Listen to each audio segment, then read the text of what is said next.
Hey, folks, before we get started with this week's episode of the podcast, I wanted to address what happened in New Orleans on New Year's Day. As you all know, New Orleans is my hometown, born and raised there, lived there most of my life. So the tragedy that occurred on New Year's Day really hit hard for me. And so if you've been to New Orleans, you know it's a really unique place. It's one of those places that you can really fall in love with after one visit. And I know of many people who have come to New Orleans to visit and have made it home. And even though I no longer live in the city, I live a little bit away from it now, about an hour or so away. It's still home for me. I still have family there. I spent most of the day checking in on family and friends just to make sure that they were okay and everybody was fine. But if there's one thing about New Orleans, is whether related by blood or not, we all consider ourselves family. We all know someone who knows someone in New Orleans. So when I woke up on New Year's morning and heard about the terrorist attack in the French Quarter, it really hit me hard. So I want to dedicate this to my hometown of New Orleans. I will be there, of course, for Fan Expo throughout that weekend and especially on Sunday for the podcast. But if you can, please donate to the cause to help out the victims of the attack. Both the United Way and the Greater New Orleans Foundation have set up fundraisers to assist those who are in need, both victims and their families. And so I'll have links in the comments if you are able and willing to help those out who are in need right now. The city is really hurting from this tragedy. And like I said, I'll see you guys next weekend at Fan Expo. Stay NOLA strong, and I thank you all for your support.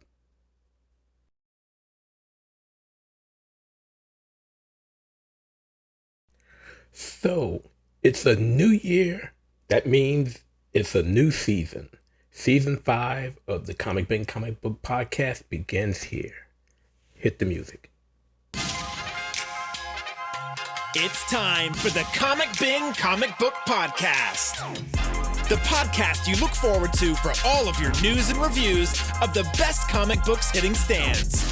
Whether it's DC, Batman, Wonder Woman, Marvel, Spider-Man, Image, Spawn, Saga, Boom, Once and Future, Power Rangers, or whatever book or publisher you follow, we cover them all here. this is the place for you. That's right, it's for everyone. This is the Comic Bin Comic Book Podcast. Let's get it. Hello, folks. Welcome to another episode of the Comic Bin Comic Book Podcast. Happy New Year to you. It's not quite yet midnight here in Louisiana, but it's going to be released in the new year, so Happy New Year to you.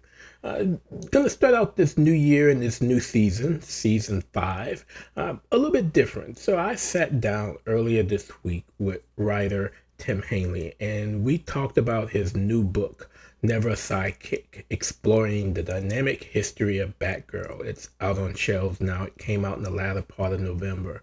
And he and I sat and talked about his motivations around the title, and I had some questions about it. It was a good read. I didn't completely agree with everything in it, but it is something that I would recommend. And so he and I talked about the book. I will have links if you want to buy both a hard copy or the electronic version. You can actually get a hard copy with a discount, and I'll have the discount code in the show notes as well. But again, it was a good conversation. It is something that I do recommend. So here is my interview with writer Tim Hanley talking about Never A Sidekick, and I will see you guys on the other side. Hey folks, it's Theo. I am sitting here with Tim Hanley, writer of Never A Sidekick. Tim, how's it going? Merry Christmas to you. Merry belated Christmas. Merry belated Christmas to you too. I'm doing great. So glad to be on the show. So before we get and really dive into the book, let's talk a little bit about Tim. So when I look you up, it says Tim Hanley is a comic book historian. So that tells me you like comic books. Where did comic books kick in for you? Man, I've been reading comic books as long as I can remember existing. Like they've always been around. My grandmother got them for me at yard sales. She'd hit the yard sales every weekend and always come home with a stack for me. When I was younger, it was usually like Archie, but like I had a lot of old like Richie Rich and Little Dot and things like that. And then when I was 7, the Batman animated series started. So that really got me into DC and all that world. So yeah, I've been a comics guy for as long as I remember existing.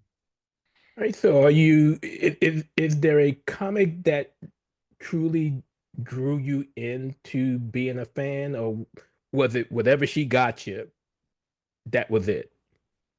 Archie was my main entry point when I was a kid. I really loved Archie comics, especially like when we get the old 60s ones with like the Harry Lucy slapstick stories. Those really cracked me up. And then later, I kind of fell out of comics a bit in my teens. And then when I started going to university, there was a comic shop nearby.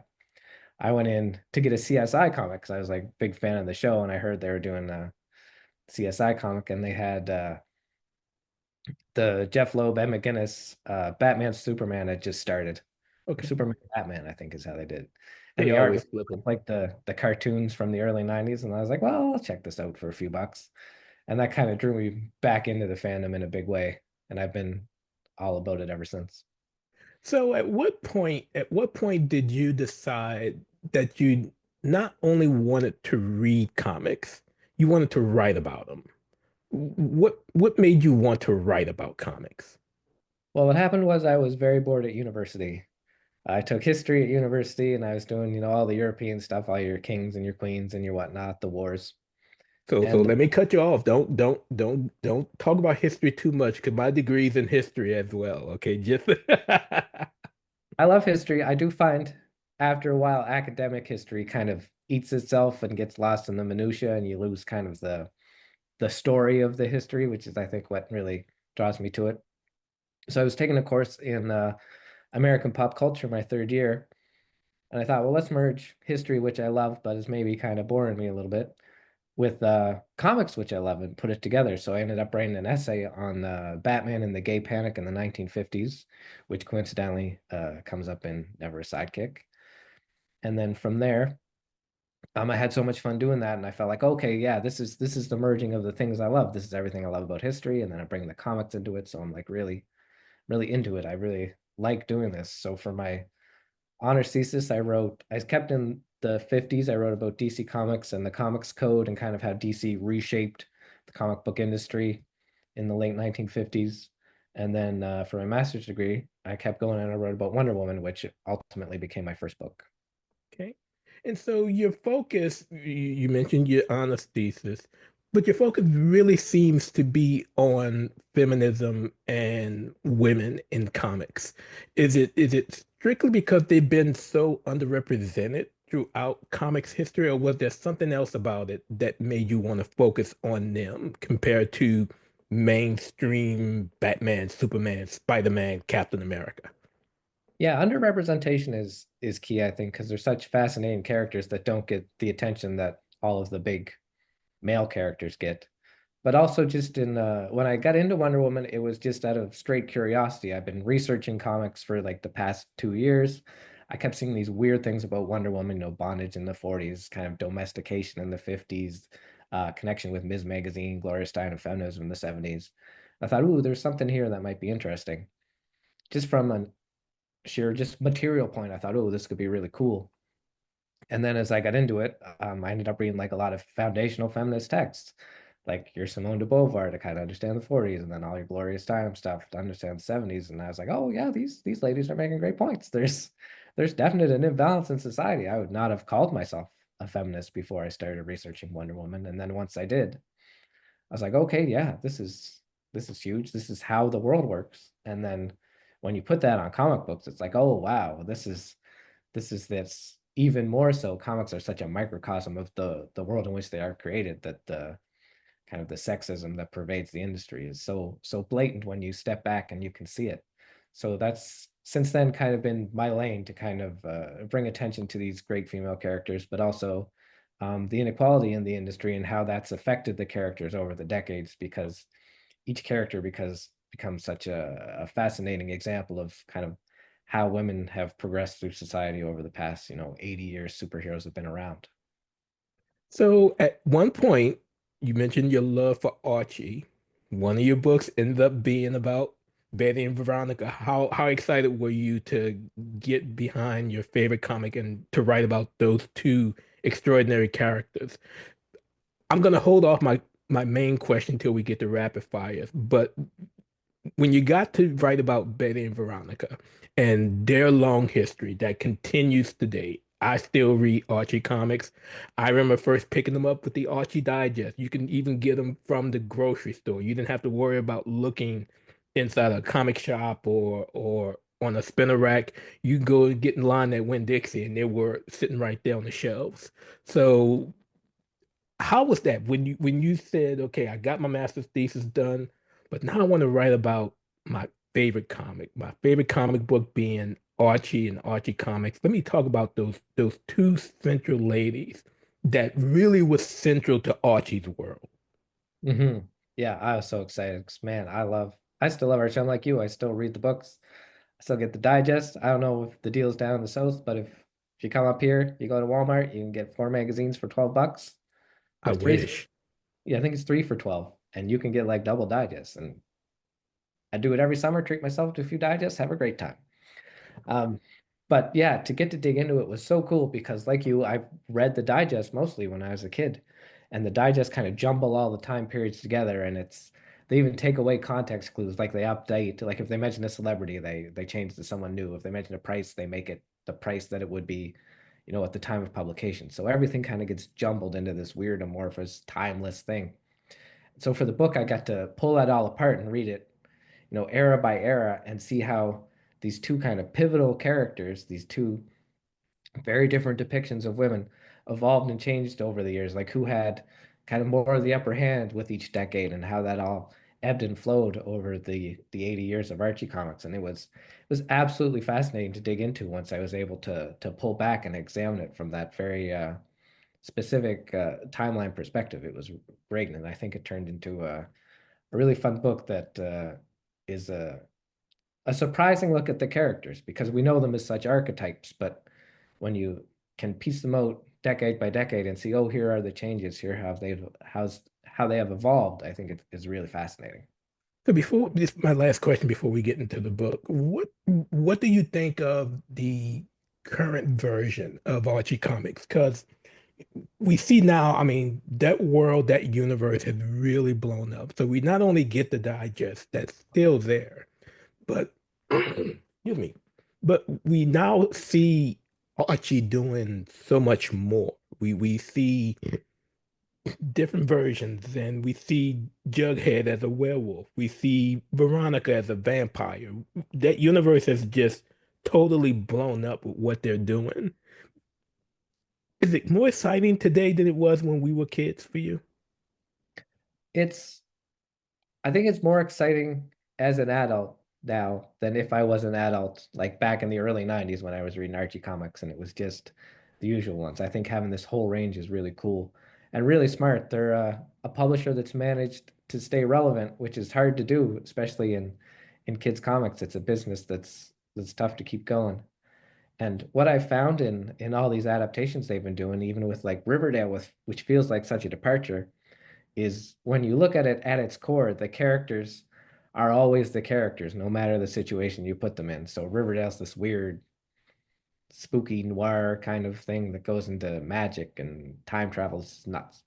But like Betty is still Betty and Veronica is still Veronica, and so it still works. And that's the same whether it's Afterlife with Archie and the zombies, whether Veronica's a vampire and the Vampironica books, wherever they want to put the characters, they're really good at staying true to the core of what we love about the characters. And I think that's why all this expansion and different stuff is working so well for them. Do you think the TV show revitalized it?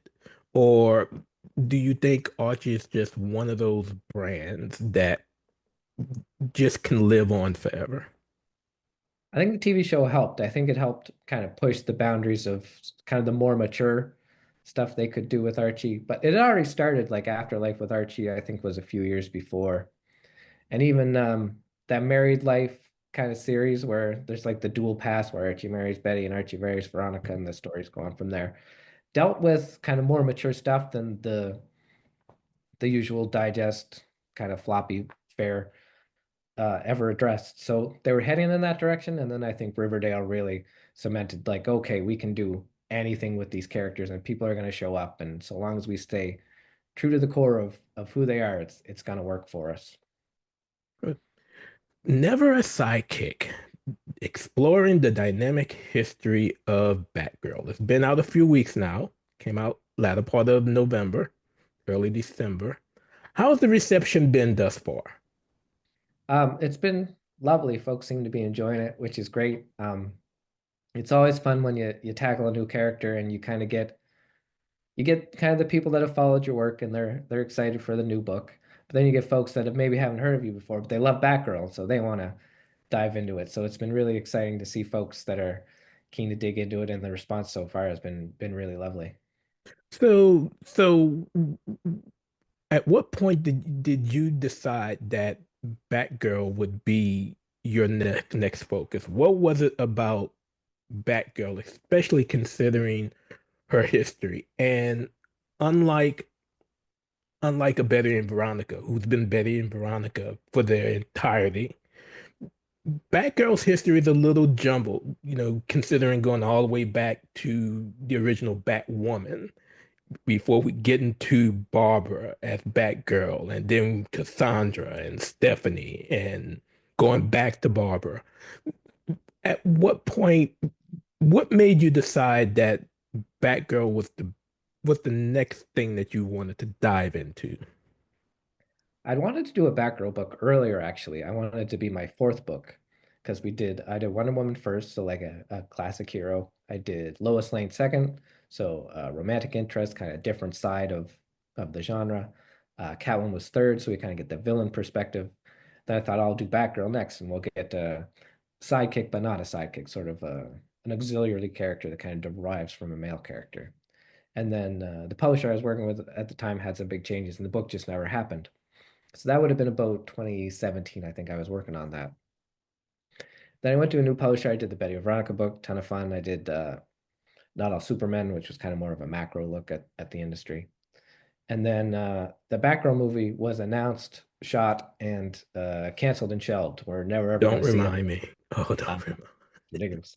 But when that happened, I was like, oh, this is everything I was building to when I was putting together this Batgirl book like 5 years ago. Like every generation, there's a new Batgirl, and it hits with a unique audience that DC doesn't know what to do with, and they blow it, and they sideline the character, and they lose this audience. And I was like, they've done it again. They had a movie that could have appealed to a different audience than the usual superhero fare.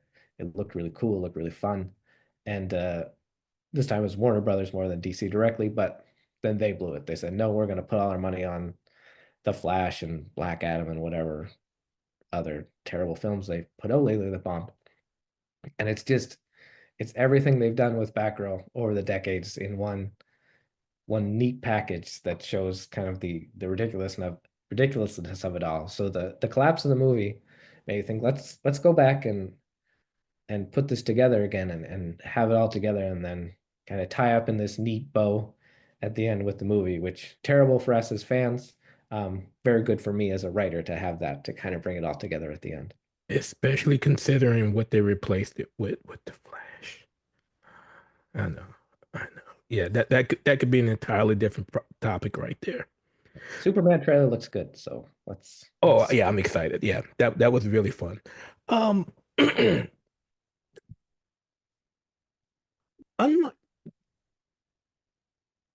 there is a there this appears to be a really strong critique of DC, especially early on in how they treated Batgirl, the character. And the mistreatment seemed to be really focused on her. We see her used and misused in some ways similar to other female characters that were in at around the same time, but in many ways not. We see a lot throughout her history that we don't see occur with a lot of the other female characters, i.e., the Killing Joke. Why do you think DC felt that they could do such with Batgirl, considering she's in this line with Batman, their most popular character, and continue to do it? I mean, because you point out many a times where Barbara's just doing bang, bang, bang, whether it's as Batgirl or whether it's as Oracle, and then out of nowhere, or whether it's Cass, and just how much everybody was just the sale numbers that you just pointed out. Why do you feel that DC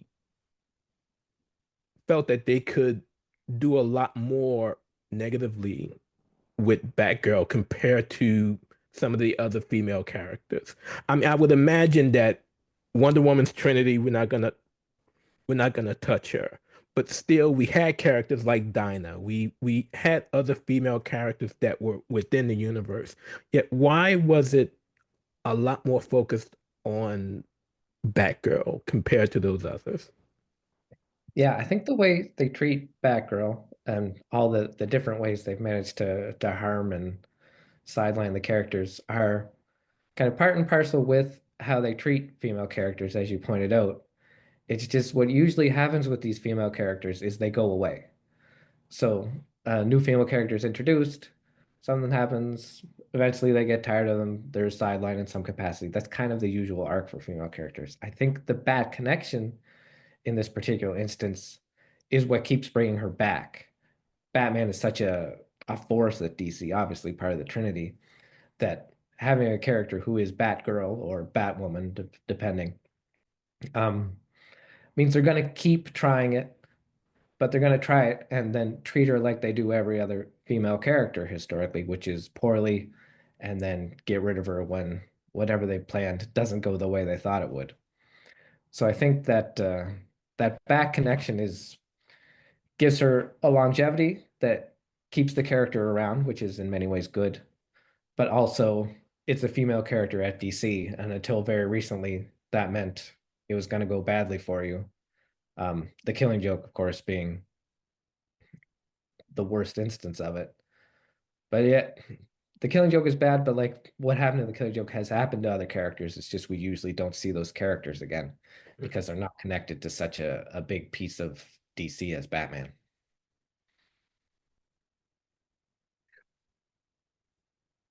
Where where did editorial get it wrong? Where did editorial get it wrong? Because we see you point out at some point the creators, the writers, the artists, they started to get it.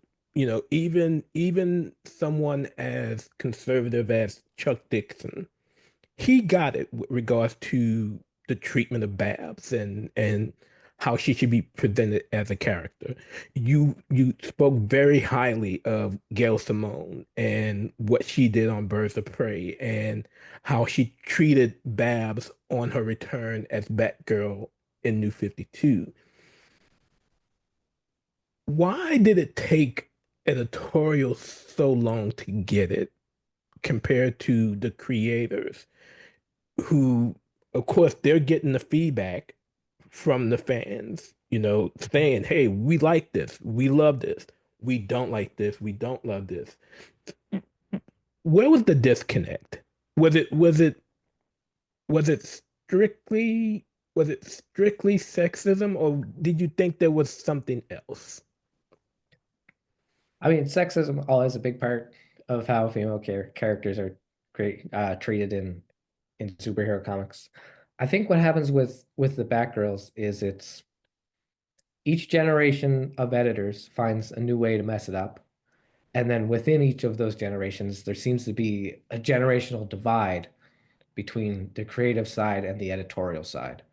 So, say when you have Barbara Gordon runs for Congress in 1972 and like gets elected, really cool story, really fun arc, really fun way to tap in kind of to the feminism of the time.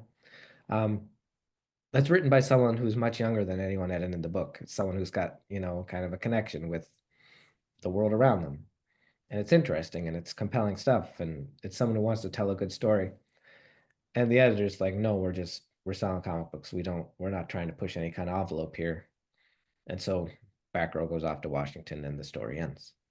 Um, the 80s, they tell some fun stories in the early 80s. They try to have her as a backup again with younger writers, female writers even. That's a lot of the early stuff you'll see from Barbara Randall, who later become Barbara Kessel.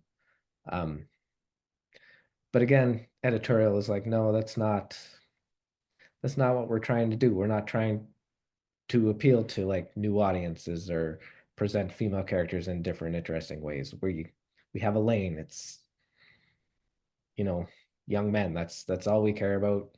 Women are there for sexual appeal mostly in a lot of DC comics.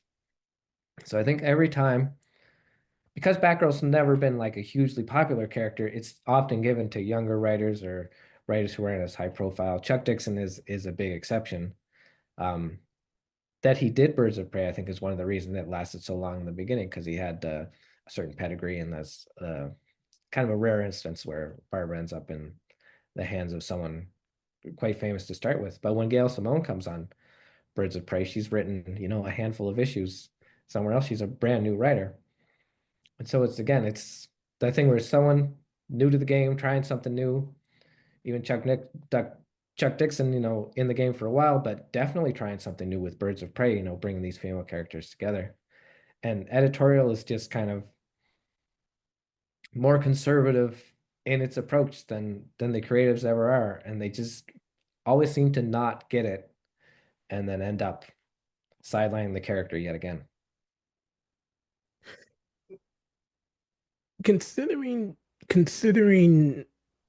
how society, and I'm going to say this word, and I don't mean this word politically, but considering how society progressed as much as it has into the 20th and 21st century, do you believe Dan Didio did more harm than good, especially to Batgirl and the ladies who all play that role, especially considering what happened with Steph, and how she got into the mantle and then almost as quickly as she got in, he was gone. Do you think he did more harm than good, especially considering where society was? Because at that point in time, we were seeing more and more female readers. We were starting to see more and more female writers. And yet his approach was, it just seemed counter to everything. Yeah, Dan Didio is not a friend to the Batgirls, I would say. And I Or any think it, sidekick for that matter. yeah, well, unless you're a white character who was popular in the 50s, I don't think Dan Didio was super into you. Um, but yeah, he definitely had an approach that was behind the times. It was very much under Didio, you got this kind of, I call it a Silver Age revival. So like Hal Jordan comes back and Barry Allen comes back, and like all the interesting things that had developed, like even through the 80s and 90s with like new versions of these characters. Didio was like, no, I want it the way it was when I was a kid. And that was true with Batgirl. He tried, because Oracle is such a fascinating development for the character, such a smart evolution after the Killing Joke sidelined her for Kim Yale and John Ostrander to bring her back as Oracle, and then for Birds of Prey to establish her in such a big way, such a unique way, such a smart use of the character and her skills. And Didio just wanted her to be Batgirl again. That's all he cared about. And there's stuff in the book about that. There's stuff you can't put in the books. It's like, stuff you hear around that's not sourceable, and there's rules. But Didio was trying to get Batgirl.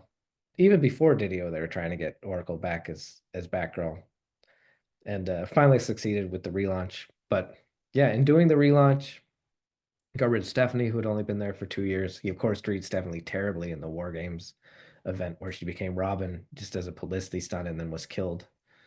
And then when fans were upset, Didio openly mocked them at conventions, which was ludicrous. But even with Cass Kane, who was a huge hit, she came about in 2000. Massively popular character, sold really well. Um, Dan Didio wanted to bring Barbara back as Batgirl, or maybe bring in Kate Kane as Wonder Woman, and or not Wonder Woman, Batwoman. Batwoman. Hmm. Yeah, and that was, it seems, one of the reasons they canceled the book because they wanted to bring back a character that he knew, a white character in the role, which was kind of his whole shtick at DC.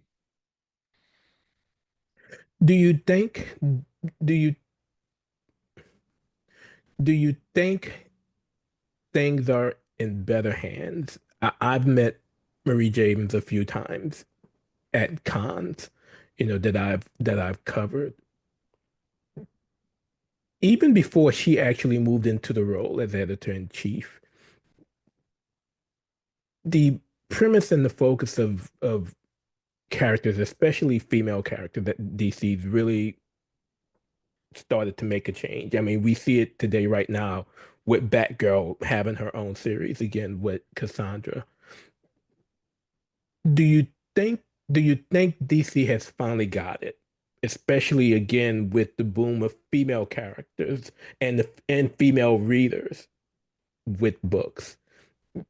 Do you think they're in a good place now to where we can consider our favorite characters or our favorite female characters, like a Barbara, like a Cass, like a Stephanie, to be safer than where they were? I mean, now if my friend Ian was here right now, he would totally disagree with me in saying that it's in a better place because we haven't seen Stephanie in a while, and Mhm. he is a huge Stephanie Brown fan. So is DC in a better place, or do you still feel that it could be on some shaky ground with some of these characters? I think they're definitely in a better place. I think there's been a real commitment to female creators. I think there's been a real commitment to treating female characters well. I think when they did the New 52 relaunch, the way female characters were treated in that whole run, so many books in that run opened with like female characters stripping their clothes off in the first few pages of the book, and everyone was like, no, no, no, the audience has changed and you've missed it entirely. And one female writer across 52 comic books is absolutely ridiculous in 2011. I Yeah. think the swing back from that, kind of the rebirth that kind of relaunched Wonder Woman and fixed kind of the problems of that, um, brought in some other characters. I think they started to make changes then, and right now they're in, I think, a good spot in terms of representation across the line for characters, for creators. I feel safer about the characters I love. I will never ever feel safe with a corporate entertainment entity. Um, I think so long as the audience is there, like it is now, hopefully they keep up with it. I think if there is an audience shift again and they think they need to appeal to the demographic they appealed to back in the 80s and 90s, which is always a possibility, I think we could be in trouble. But as of right now, I feel good about where we're at. Hopeful for the future, but always cautious that this is a this is a money-making enterprise. They're gonna go where the money is. So hopefully the audience stays. Hopefully they continue to give us good versions of these characters. But you always gotta sleep with one eye open when it comes to superhero comics. Yeah, not just comics, the movies. I mean, I still hope that one day Zaslav will come to his senses and allow Batgirl to hit the screen, even if it's on Max. Mhm. If it never even gets to a movie theater, especially something that was done, completely done, and just Yeah. um. So I'm gonna assume that Babs is your Batgirl. Would I be wrong to make that assumption? You would be wrong. Babs to me is Oracle because I started to read comics in the mid 90s. I got back into it in the, I guess, mid 2000s. Yeah. So yeah, Babs is Oracle to me.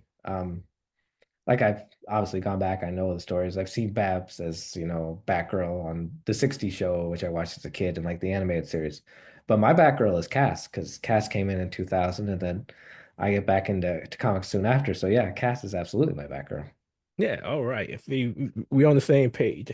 All right, yeah. Cass is my Batgirl as well, and a few of the fellas over at the Batman universe, where I also um, host that, Cass is their Batgirl also, and so I am happy that she has her series back because again, like you said, it was just one of those things where it ended before it should have. I mean, it was already it already lost its touch after Puckett left, Mhm. but it still had its following, and of course they nixed it. And then we know what happened with Steph and the whole stupidity of war games, and then the attempt to retcon with the whole, oh, it was a trick. Me and Dr. Thompson basically, she lied for me so I could get out of the life.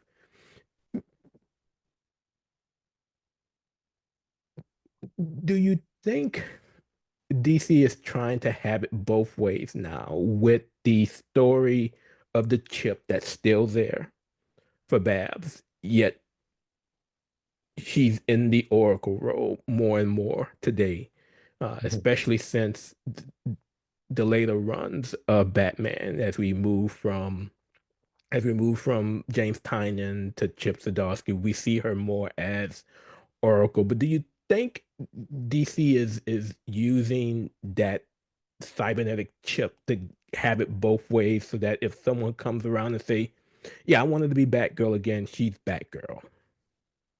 Yeah, I think they're absolutely trying to have it both ways, and I'm okay with that because I don't think they're ever going to go fully back to Oracle and have her fully, in a wheelchair again.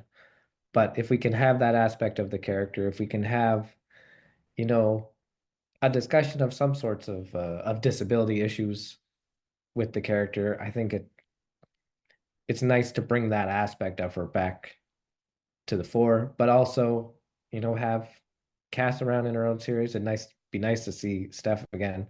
That Batgirls book with all three of them was a blast. It was super fun. Batgirl's new book is quite good. Birds of Prey is great. But yeah, Steph would be fun to have around. But yeah, they seem to be trying to balance and have kind of availability, like to do what they want to do, which so far seems to be working because you're kind of getting not necessarily the best of all worlds, but like enough of the different aspects we love to kind of please everybody so far. Except for Steph fans. Well, yes. Except for Steph fans. So Tim Hanley again, Never A Sidekick, the Dynamic History of Batgirl. It's on bookshelves now. How can fans keep up with you if they want to know what's going on in your world and upcoming projects that you're working on? How can they keep up and follow you? I'm all over the internet at Tim Hanley 01. So Twitter, Blue Sky now, Facebook, Instagram. I'm on all those things talking about the books, talking it up. I've been doing kind of a tour through the history of the back row book lately across social media because there's stuff I can't show in terms of panels in the book for legal issues, but I can definitely post them online. So I've been kind of showing all the great panels that are key moments in the book. And then my website, thanley.wordpress.com, has all the different books and where to buy them and all that information. And so I will have all of those links in the show notes, including links to where you can pick up a copy of Never a Sidekick as well, whether you want to get a physical copy or if you want to get it digitally, it's out there. So you have all the options you can get. All right, Tim, got to keep our history going. It's time for rapid fire. I'm All excited. right, two options. There are no right or wrong answers. You've done most of them already that I had in my mind already, and I'm all on board with the cast thing. All right, but let me know when you're ready. Yeah, let's do it. All right, Betty or Veronica? Eddie. Okay. Batman or Captain America? Batman. Okay. Superman or Spider-Man? Superman. Okay. You're definitely a DC guy. Boy.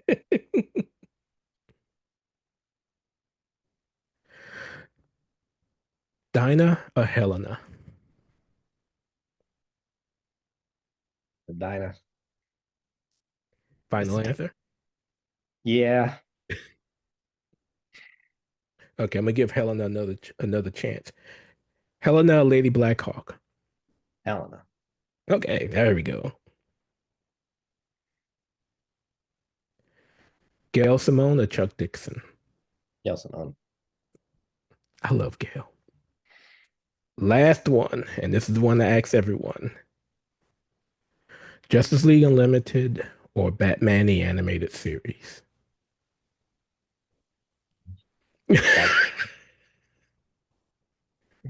Batman the animated series because it hit me when I was 7. Like it's the perfect Batman to me. Justice League Unlimited is amazing, but the animated series got there first. So just so you know, the animated series is starting to make a comeback. Justice League Unlimited was really came out of the woodwork and was just going strong. And then the last few interviews that I've done, they've really been picking up on Batman the animated series. I mean, there was a lot of rationale for Justice League Unlimited, having all of the heroes in one place at one time. But like you said, I mean, the animated series, and then what you got when we got that movie, when the Reaper appeared, it was just, I mean, it was just perfection.